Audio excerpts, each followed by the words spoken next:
Mick, you've written a really interesting piece for Record Sport Online on both those players, which is online just now, which we'll come to. But Ryan, how do you see that situation? Yeah, the optics of it don't look great for Celtic, do they? I think Martin O'Neill, looking at Marcelo Saracchi, first of all, Martin O'Neill, I think, first came out in February. Might have actually been Mick that asked the question.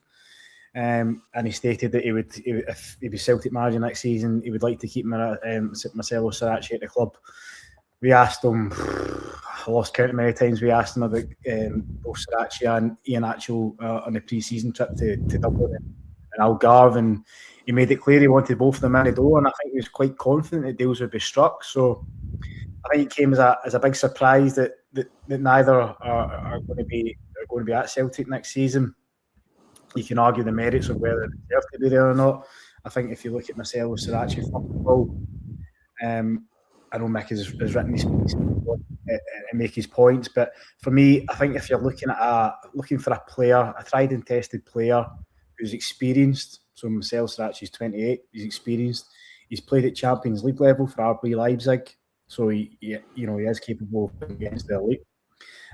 He's proven himself in Scottish football. He's won a title in a Scottish Cup, and obviously he played that instrumental role from the bench against Celtic forward against Hearts, and he was the one hero and Dyson Maida scoring that second goal that put Celtic ahead. So if he wasn't there, Celtic might not be champions at the minute.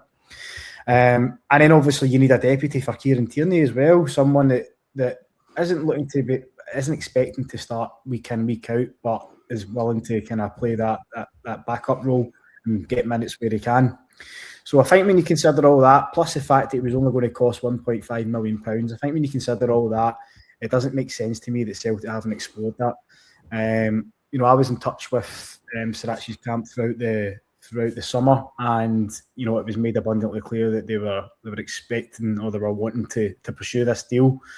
I think from what my understanding was, Celtic did explore a loan deal, which just simply wasn't an option for Boca Juniors. Saracchi's out of contract next December, so he's in the final 18 months of his deal, and Boca Juniors quite rightly don't want to lose him for nothing next season. They want money up front now, so they're keen to offload him on a permanent basis. And likewise with Saracchi, he's equally keen to find a new permanent home, because he's clearly been deemed surplus to requirements at Boca Juniors. He's no longer involved with first team training. So I think when you can put all that together, it was a complete and utter. The fact is, he was a fan's favourite at Celtic as well. I think you consider all these things. For me, it was a tap in for Celtic to conclude, and I'm really surprised that they've not managed to do it. And more importantly, it was Martin O'Neill that wanted to sign him as well. So for whatever reason, that deal's not happened.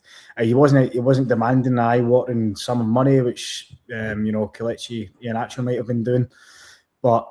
So it makes it even more bewildering to me that he's not currently a Celtic player. On the other hand, you look at Kelechi Iheanacho. For me, I've been on record many times saying I would have kept him in the building. I think goal scorers come at a premium, and when you've got somebody like Kelechi Iheanacho who scored in such powder keg moments last season, we all know if he didn't score the winners against, keep his cool against Motherwell, scored against Hibs, scored against Dundee, really kind of bailed Celtic out last season, then Celtic wouldn't have been champions. So yeah, he was a panic signing by Brendan Rodgers after the transfer window shut last summer. Yeah, his fitness records was patchy. Yeah, he couldn't last 90 minutes, but by God, did he make such an impact on the bench. And I think a key point for me would be if Kelechi Iheanacho was to stay at the club, he would need a full season. Celtic had the option to trigger a 12 months extension. They didn't do that. For me, in all honesty, I think it's easy to pan Celtic for not doing that. But when you look at it, Iheanacho wasn't going to be on a cheap deal. I've said before, this is a former Man City, Leicester, Sevilla player. And he big bucks, and he had a lot of bargaining power when he joined Celtic. He's doing with Sevilla as well. So I think Celtic, based on his fitness record last season, we're quite right to say no.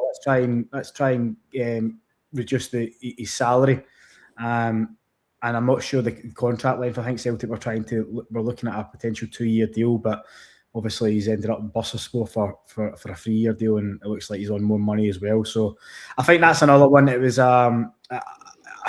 I think Iheanacho would have been one that Martin Neil wanted to keep. He made that clear, but ultimately it's the figures that have decided this move. And again, it just doesn't look good for Celtic. You know, this is a club that are champions of Scotland for the 5th season in a row.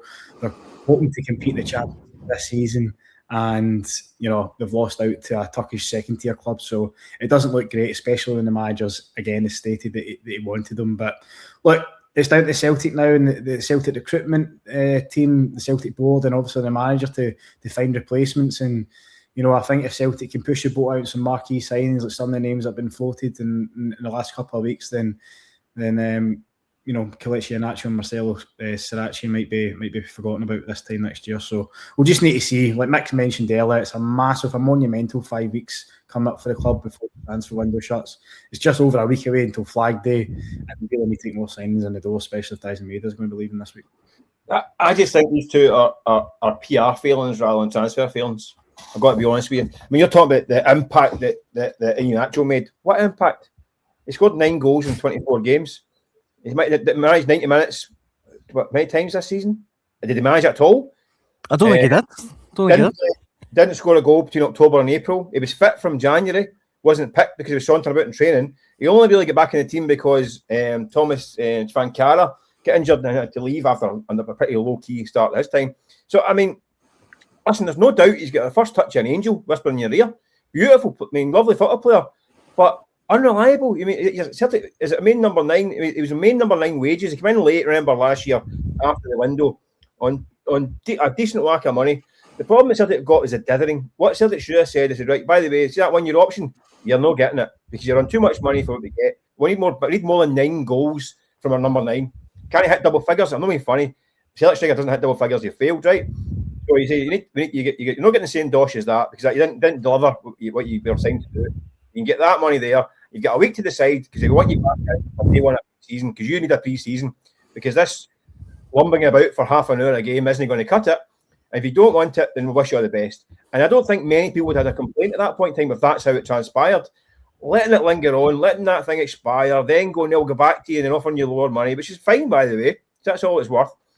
And then allowing his camp, who know they've got a deal in the background, going to say, no, we'll stay, but for X amount of money. They're like, right, okay, now you are taking the P. We'll wish you all the best. But letting that go on for a month just looks back like the word you used, Ryan, was optics. It's pure optics. If Celtic came out in the after season, you know what? We'll not pay him the same we got last year, but we'll give him X to go and be a number 3 striker. Then fair enough. We'll see how he does in pre-season. No handing him 2 and 3 year deals. Don't be ridiculous. The guy who was sauntering about training for January, February, March. Not a chance. Not a chance. Listen, and I guarantee, keep an eye on what happens in Turkey. Just keep an eye on how it goes in Turkey, right? We'll see how many games he plays out in Turkey. The problem isn't Iheanacho, it's replacement. Celtic went to sign a striker, nobody bothers the backside. Saracchi, I think, is a good wee player, but again, you can't hand him a 2 or 3 year contract. He's played 102 games, 102 starts his entire career. He's 28. Didn't realise that. Wow. He was signed as Kieran Tierney's backup and missed 4 months of the season and been injured. He only started 10 games last season. This is the guy's meant to lighten the load in Kieran Tierney, and Kieran Tierney ends up having to carry the load for 50-odd games. So it didn't work out the way it was planned. Because and again, another player who's I think was a neat little player, couldn't last 90 minutes. He managed it 3 times last season.